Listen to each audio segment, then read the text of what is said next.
Hello and welcome to the Nutrition Diva podcast. I'm your host, Monica Reinagel. And many of you have asked me to weigh in on an approach to weight loss known as bright line eating. Some people claim that this approach has helped them lose weight when all other methods failed. The approach was developed by Susan Peirce Thompson, and she has a PhD in brain and cognitive science, and she claims that this approach is grounded in cutting-edge psychology and neuroscience. According to promotional materials, bright line eating is, quote, very structured and takes a liberating stand against moderation, end quote. Instead of very structured, I think I'd describe this as extremely rigid. And if the phrase a liberating stand against moderation sounds a bit Orwellian to you, well, you're not alone there. This zero tolerance approach could be considered liberating in the same way that a maximum security prison might liberate you from a life of crime.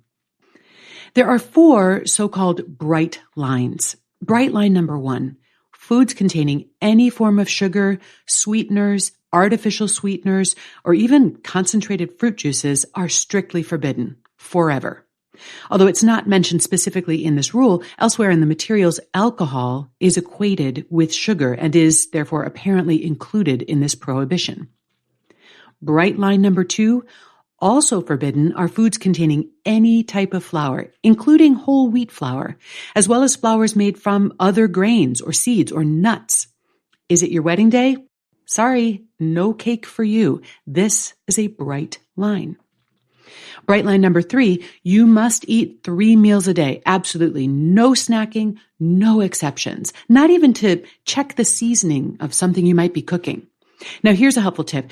Put a piece of tape over your mouth while you're cooking to prevent accidental breaches of protocol.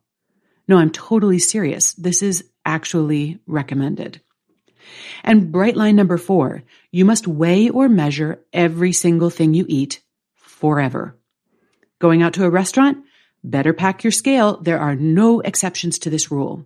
The type and the amount of food at each of your 3 meals is strictly dictated, and it adds up to about 1,200 calories a day, a little bit more if you're a man, but otherwise it is one size fits all. And that's it. Just follow these 4 simple rules to the letter forever, and you too can be happy, thin, and free. I'm being facetious, obviously, although that is the subtitle of Dr. Thompson's book, The Science of Living Happy, Thin, and Free. And I want to acknowledge that one's willingness to embrace such a draconian approach will probably depend on the degree of suffering that you feel your weight is causing you. If this approach succeeds where everything else has failed, it's certainly your prerogative to decide that abiding by these constraints is worth it to you. But if you're simply curious about how this approach might stack up against other options, I do think it's worth taking a closer look at the scientific rationale. Bright line eating purportedly works with the brain in 3 specific ways. Number 1, by reducing your reliance on willpower. Willpower, they claim, is depletable and unreliable. And you know what? I agree. Relying entirely on willpower is like trying to parallel park your car without power steering. It's possible, but it's a lot of work. Creating solid habits and engineering your environment to reduce temptation and to make the healthy choice the easy choice, these are great strategies for building a healthier lifestyle. And I talked more about them in my previous episode on why willpower isn't enough. What I don't quite see is how these extremely rigid rules reduce your reliance on willpower. It seems to me that maintaining this degree of restriction on an ongoing basis would actually require quite a bit of willpower. The authors also claim that exercising uses up a tremendous amount of willpower and is not effective as a weight loss tool. If you don't exercise, you're encouraged not to start. And if you already exercise, you're encouraged to reduce the intensity of your current regimen. Now, I agree that the primary benefit of exercise is not weight loss. But I don't agree that it necessarily uses up a lot of willpower, unless perhaps you're forcing yourself to do exercise that you don't enjoy. But I'd much rather encourage you to explore different ways of being active than to discourage you from exercising.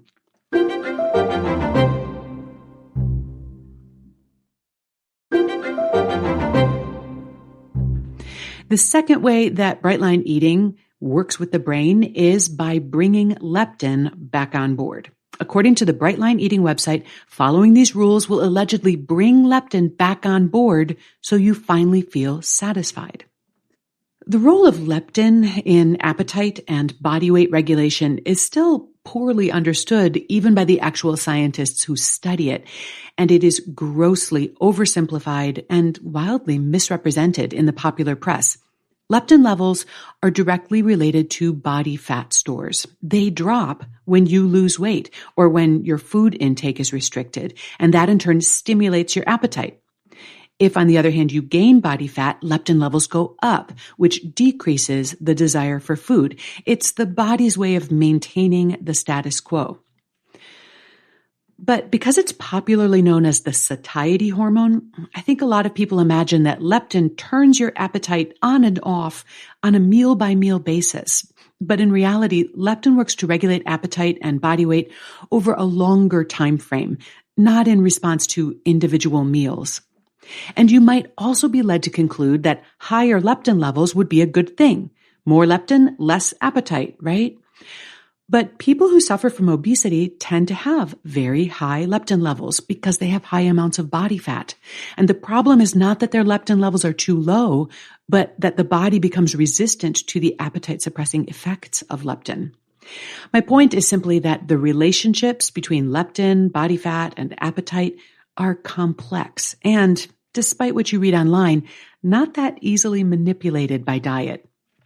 In a paper published in Current Developments in Nutrition, Thompson reports that her program's participants, by the way, 95% of whom are white women of high socioeconomic status, they rate their hunger and cravings lower after following the program for 8 weeks. However, it's unclear whether this has anything to do with leptin or how long this effect might persist.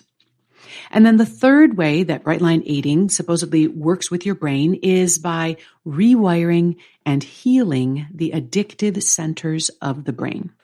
The entire Bright Line Eating philosophy leans hard on the concept of food addiction.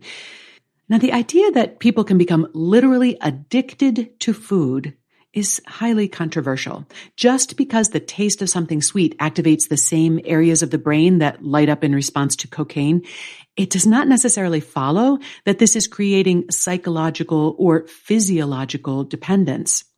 But you know what? Telling people that they're chemically addicted to food and therefore powerless to control themselves can become a self-fulfilling prophecy. Thompson has even invented a quiz, which supposedly measures your vulnerability to food addiction. A high score on her susceptibility scale supposedly suggests that you are unable to exercise restraint and will only be safe if you liberate yourself from any form of moderation. In the end, I find it somewhat ironic that this approach was developed by a psychologist because, to my eye, it reinforces such psychologically unhelpful, even damaging beliefs. For example, in order to be happy, you must be thin. And being thin is more important than anything else, and therefore whatever you have to do to achieve this is worth it. And that you are incapable of exercising judgment or self-control, that you cannot be trusted, that certain foods are simply more powerful than you are.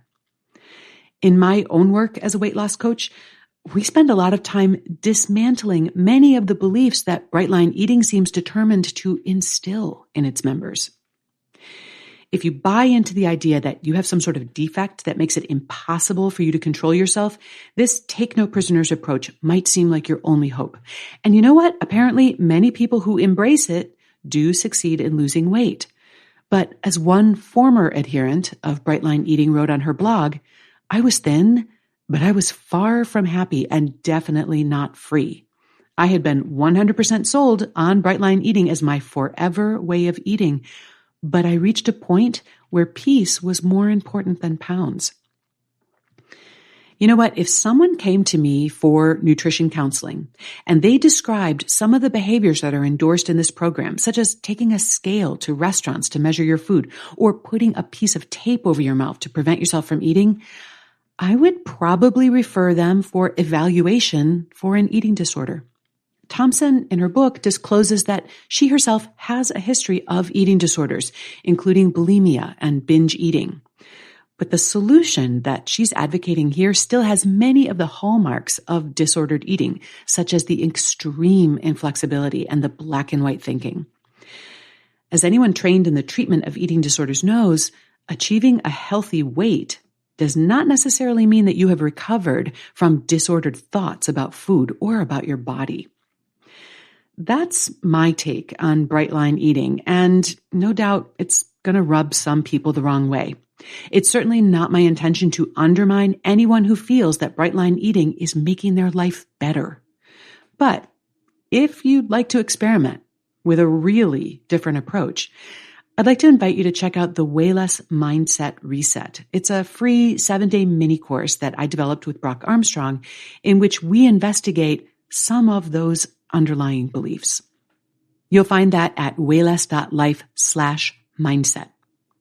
And you'll find a complete transcript of today's show, along with links to the research and some related episodes on our website at quickanddirtytips.com. And you can also search the entire archives of almost 650 episodes now for answers to your other nutrition questions. And if you've got a question that I haven't yet answered, email it to me at nutrition@quickanddirtytips.com, or you can leave me a voicemail at 443-961-6206. The Nutrition Diva Show is a Quick and Dirty Tips podcast. It's audio engineered by Nathan Sems with script editing by Adam Cecil. Our operations and editorial manager is Michelle Margulis. Our assistant manager is Emily Miller. And our marketing and publicity assistant is Davina Tomlin. Thanks also to our intern, Jake Johnson. Thanks so much for listening, and I'll see you next week.